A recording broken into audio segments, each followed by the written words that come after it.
आता एक मोठी बातमी दिल्ली कुणाची याचा आज फैसला होणार आहे। दिल्ली विधानसभेचा आज निकाल जाहीर होतोय। अगदी काही वेळातच दिल्लीतील मतदानाची मतमोजणी ही सुरू होणार आहे। सर्व मतमोजणी केंद्रांवर कडक सुरक्षा ही तैनात करण्यात आली आहे। आप सलग तिसऱ्यांदा सत्तेत येणार का याकडे आता दिल्लीवासियांसह संपूर्ण देशाचं लक्ष लागलंय। राजधानीवर राज्य करण्याची भाजपची 27 वर्षांची प्रतीक्षा संपणार का याकडे भाजपचं लक्ष असेल। दिल्लीतील सर्व 70 विधानसभा जागांचा निकाल आज जाहीर होणार आहे। अगदी काही वेळातच दिल्लीतील या मतमोजणीची सुरुवात होईल। प्रथम पोस्टल मतपत्रिकांची मोजणी सुरू होईल, त्यानंतर कल पुढे येतील। सर्व मतमोजणी केंद्रांवर कडक सुरक्षा तैनात करण्यात आल्या। 70 जागांसाठी दिल्ली विधानसभेसाठी 5 फेब्रुवारीला मतदान झालं।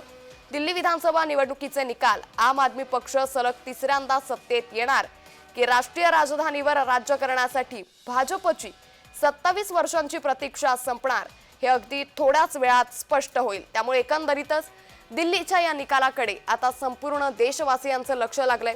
आता दिल्लीवरती कोण सत्ता गाजवणार, आप तिसऱ्यांदा येणार की भाजपची दिल्लीमध्ये राज्य करण्याची 27 वर्षांची प्रतीक्षा संपणार याकडे संपूर्ण देशाचं लक्ष लागलंय। त्यामुळे दिल्लीत आता कोणाची सत्ता येणार हे पाहणं महत्त्वाचं ठरेल। या संदर्भात अधिक माहिती घेऊयात आमचे प्रतिनिधी अक्षय मावळे यांच्याकडून।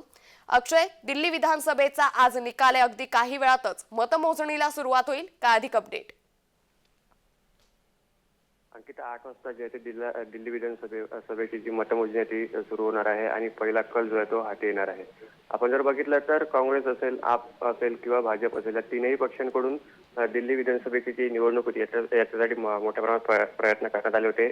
सभा या ठिकाणी घेण्यात आल्या होत्या। लोकांची जी मनं आहे ती मनं देखील वळवण्याचा प्रयत्न या ठिकाणी करण्यात आला होता। मात्र भाजपची आता 27 वर्षाची जी प्रतीक्षा आहे ती प्रतीक्षा संपणार का, किंवा आप पक्ष सलग तिसऱ्यांदा दिल्लीची सत्ता राखणार का, किंवा काँग्रेस या ठिकाणी सत्ता स्थापन करतं हे बघावं लागणार आहे। मात्र काही वेळातच आता मतमोजणी प्रक्रियेला सुरुवात होईल आणि यानंतर जो पहिला कल पुढे येणार आहे यातून आता दिल्ली नेमकी कोणाची हे पुढे येईल। महत्त्वाचं जर आपण बघितलं तर ज्या प्रकारे एक्झिट पोल पुढे आलेले होते ते एक्झिट पोल खरं ठरतात का, किंवा त्या पोल हा संपूर्णपणे खोटा ठरतो हे देखील आता 8 वाजता पुढे येईल। अंकिता, नक्कीच अक्षय, त्यामुळे एकंदरीतच आता दिल्लीत सत्ता कोणाची येणार हे अगदी आज काही वेळातच या मतमोजणीला सुरुवात होईल आणि आज हे स्पष्ट होईल। धन्यवाद अक्षय, आपण दिलेल्या सविस्तर माहितीसाठी।